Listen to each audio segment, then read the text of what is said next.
राजधानी दिल्ली में आज मॉनसून ने दस्तक दे दी है। दिल्ली में आज सुबह से ही बारिश जो है वो हो रही है, जिसके बाद दिल्ली में कई रिकॉर्ड जो हैं बारिश के जरूर टूटे हैं। अगर हम आज की बात करें तो बीते 24 घंटे में लगभग 228 मिलीमीटर बारिश केवल सफदरजंग स्टेशन पर जो है वो दर्ज की गई है। उसके बाद हम जहां जहां तस्वीरें देख रहे हैं, तमाम दिल्ली के इलाके आपको जलमग्न नजर आ रहे हैं, जगह जगह ट्रैफिक दिख रही है। लेकिन सवाल ये उठता है कि मानसून की बारिश के पहले दिन ही अगर दिल्ली में हालात कुछ ऐसे हो जाएं तो आने वाले दिनों में क्या हालात हो सकते हैं। इसी पर बातचीत करने के लिए हमारे साथ जाने माने आर्किटेक्ट और टाउन प्लानर दीक्षु कुकरेजा जी मौजूद हैं। सर, सबसे पहले तो दिल्ली में आज मानसून का आगमन हुआ है, दिल्ली में हम बारिश देख रहे हैं सुबह से ही, लेकिन इस तरह की हालत सर पहले दिन अगर मानसून की हो जाती है तो आने वाले दिनों में तो और परेशानी बढ़ेगी। ये आपकी बिल्कुल ठीक ऑब्जर्वेशन है और मुझे भी देख के एक तरफ खुशी एक तरफ अफसोस। जैसे कि हर दिल्ली वाले के लिए, हर दिल्ली वासी के लिए ये बड़ा खुशी का मौका होता है जब मॉनसून आती है। इतनी तपती गर्मी के बाद बरसात आए, इससे खुशी की बात क्या हो सकती है। लेकिन अनफॉर्चुनेटली हमारे जो शहर का इंफ्रास्ट्रक्चर जैसे डेवलप हुआ है और जो चीज़ों को हम इग्नोर करते जा रहे हैं, जो natural phenomena, natural water bodies, lakes Delhi की थी उनको कवर करते गए हैं, जो नेचुरल ड्रेनेज पैटर्न शहर का रहा है उसको हम बिल्कुल ऑल्टर करते जा रहे हैं, तो उसका ये नतीजा आज हम भुगत रहे हैं। सर, दिल्ली के ड्रेनेज सिस्टम में क्या ऐसा इशू है कि जिसके वजह से हर बार हम साल दर साल की अगर हम बात करें तो यही इशू देख रहे हैं कि पानी जो जरा सी बारिश में पूरी सड़कें जलमग्न हो जाती हैं।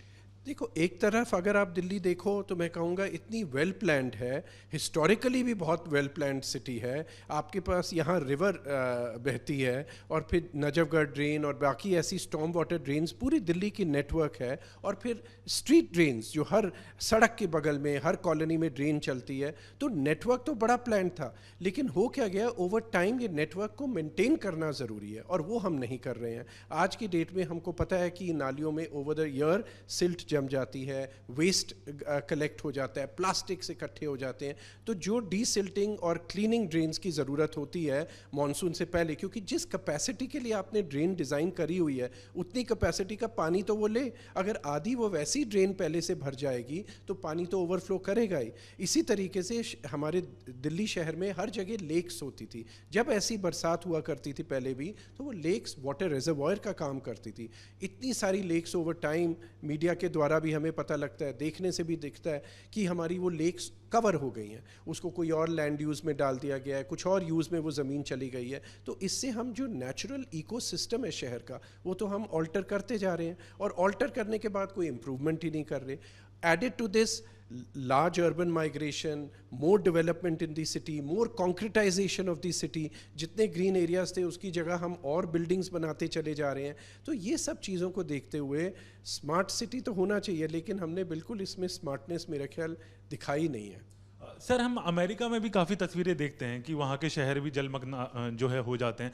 अभी अगर हम बात करें तो T20 वर्ल्ड कप चल रहा है, वहाँ भी हम देख रहे हैं कि कुछ निसाऊ काउंटी में काफ़ी बारिश हुई थी, तो हमने देखा कि बहुत डूबे हुए शहर नज़र आए वहाँ पर भी।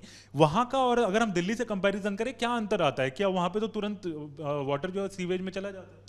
देखो, आज की डेट में अगर हम अमेरिका की बात कर रहे हैं या तस्वीरें देख रहे हैं तो आपके व्यूअर्स कभी कंफ्यूज हो सकते हैं, जी वहाँ जब बाढ़ आ जाती है या वहाँ फ्लडिंग तो यहाँ क्यों नहीं हो सकती। लेकिन वहाँ अब हो रही है 100 साल बाद, क्योंकि वो जो इंफ्रास्ट्रक्चर था कुछ हद तक वहाँ पे अब क्रम्बल कर रहा है या उसकी अपग्रेडेशन की रिक्वायरमेंट है। लेकिन इतनी देर तक वो बड़ा अच्छे तरीके से वो इंफ्रास्ट्रक्चर उनका चला है। इसकी वजहें 3 हैं। एक तो जब वो प्लानिंग होती है तो डिज़ाइन पॉइंट ऑफ व्यू में भी इस तरीके की एक्सट्रीम एडवर्सिटीज़ को कैलकुलेट करके इनकॉर्पोरेट किया जाता है डिज़ाइन में, कि अगर जैसा आपने बताया 280 mm दिन में बारिश हो रही है तो भी वो ड्रेनेज उतनी कैलकुलेशन के बेसिस पे बनता है। सेकेंड, जो एग्जीक्यूशन की जाती है वो long term, durable, well supervised अच्छी कंस्ट्रक्शन करी जाती है। हमारे यहाँ आप देखो रोड्स या फ्लाईओवर बनते हैं और साल 2 साल में ही उनकी रिपेयर की ज़रूरत पड़ जाती है। तो दिस इज़ सैड। और तीसरी चीज़ है कि जबकि सरकार इतना इन्वेस्टमेंट कर रही है इंफ्रास्ट्रक्चर में, which is a great thing, लेकिन उसके साथ साथ मेंटेनेंस की भी ज़रूरत होती है। कोई भी आप इंफ्रास्ट्रक्चर तैयार करें उसको मेंटेन भी तो करना ज़रूरी है। वो मेंटेनेंस में हमारी या बजट्स नहीं होते या इग्नोर कर दिया जाता है, और उसकी वजह से भी प्रॉब्लम आती है। तो that is the big difference between let's say किसी वेस्टर्न कंट्री की बात करो या आप जापान जैसे या कोरिया इन कंट्रीज़ की बात करो, और जो हम इंफ्रास्ट्रक्चर डेवलप कर रहे हैं उसकी बात की जाए। सर एक सवाल बहुत ज़्यादा ज़रूरी हो जाता है। पिछले साल दिल्ली में मॉनसून में हमने हालात देखे थे, बाढ़ की स्थिति आ गई थी, यमुना ओवरफ्लो हो गया था, बहुत सारे लोग जो हैं परेशान हुए, घर छोड़ना पड़ा उन्हें। इस बार भी कुछ इसी तरह की कंडीशन देखने को मिल सकती है, क्योंकि शहर को डूबने से बचाया कैसे जाए फिर? देखिए, मैं मेट्रोलॉजिकल एक्सपर्ट तो नहीं हूँ, लेकिन from N urban planning and climate expert I can say that ये बहुत बड़ी प्रॉब्लम है। वी हैव टू अंडरस्टैंड जो क्लाइमेट चेंज की वजह से दुनिया भर में हम तब्दीली देख रहे हैं, हम इस तरीके की एडवर्सिटीज़ को देख रहे हैं होते हुए, इसके चलते अगर हम अपनी सिटीज़ को रिजिलियंट नहीं बनाते, अगर हम अपनी सिटीज़ की री थिंकिंग, री प्लानिंग या री एडजस्टमेंट नहीं करते, तो ऑफकोर्स ये सिचुएशन जो हम देख रहे हैं ये और एक्सट्रीम होती चली जाएंगी। और आप देख रहे हैं स्टेटिस्टिक्स क्या बता रहे हैं, इतने 100 साल में कभी इतनी बारिश नहीं हुई, 50 साल में 80 साल में इतना टेम्परेचर कभी नहीं गया गर्मी का। तो ये सब क्लाइमेट चेंज की वजह से चीज़ें हो रही हैं। अब as a responsible nation, as a progressive nation, मैं कहूँगा कि हमारे जो इसमें कंट्रोलर्स हैं, थिंकर्स हैं, पॉलिसी मेकर्स हैं, उनको जल्द इस चीज़ पे अर्जेंट एक्शन लेना पड़ेगा कि जो हमने पहले से चीज़ें डिज़ाइन करी हुई हैं या प्लान की हुई हैं शहर के लिए, वो आज की डेट में इनफ नहीं है।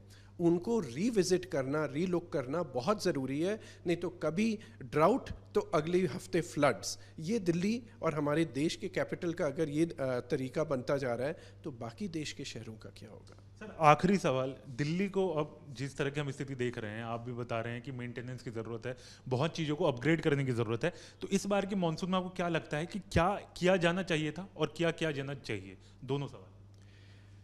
किए जाने के लिए तो अब एक पास्ट टेंस हो गई, बहुत कुछ है। जैसा मैंने कहा, एवरी ईयर हम ये चीज़ फेस करते हैं। हमें देखना चाहिए इसमें कि जो एक सिंपल चीज़ है कि इतनी कॉन्क्रीटाइजेशन और अर्बनाइजेशन की वजह से जो भी हमारी ड्रेन्स एग्जिस्टिंग है, कम से कम वो ड्रेन्स तो क्लीन उस कैपेसिटी की, वाटर कैरिंग कैपेसिटी उनकी होनी चाहिए। तो desilting of drains in a timely manner होना बहुत ज़रूरी होता है। सिमिलरली जहाँ पे हमने लेक्स या कुछ भर दिए हैं किसी भी वजह से, तो alternative natural water reservoirs create होने चाहिए। तो इस तरीके की चीज़ें तो ज़रूरी हैं ही।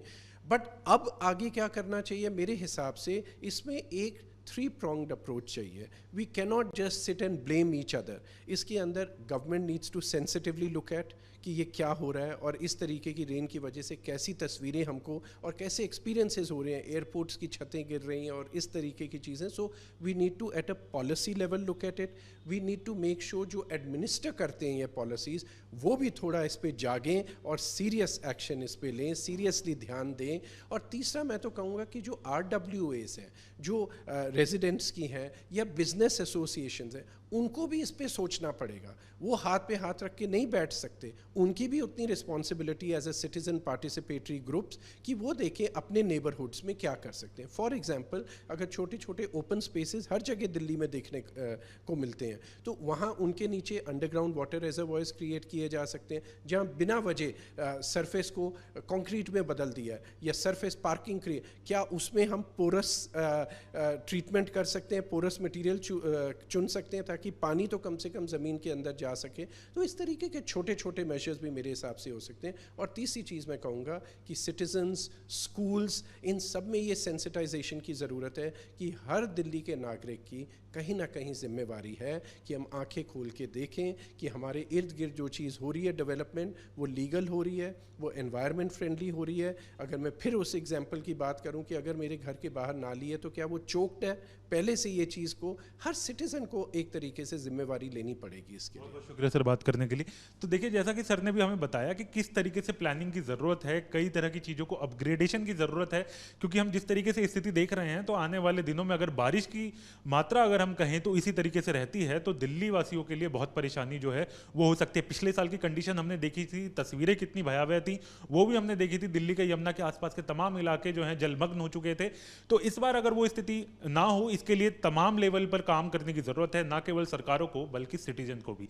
तो इस तौर पर ध्यान रखने की जरूरत है। फिलहाल मानसून ने दस्तक दिल्ली में दे दी है और आने वाले दिनों में भी अगर हम बात करें तो बारिश इसी तरीके से जारी रहेगी। तो अगर आप घर से निकल रहे हैं तो ये बात जरूर ध्यान रखें कि घर से जब निकल रहे हैं तो जिन जिन रास्तों पर आपको ट्रैवल करना है उन रास्तों पर क्या स्थिति है, क्या बारिश के कारण पूरी तरीके से सड़कें जलमग्न हैं, ट्रैफिक की क्या सिचुएशन है, इन तमाम चीज़ों की जानकारी इकट्ठा करने के बाद ही अब इस वक्त आप घर से निकले। वीडियो जर्नलिस्ट जर्नल शर्मा के साथ हरीश झा, न्यूज़ नेशन, दिल्ली।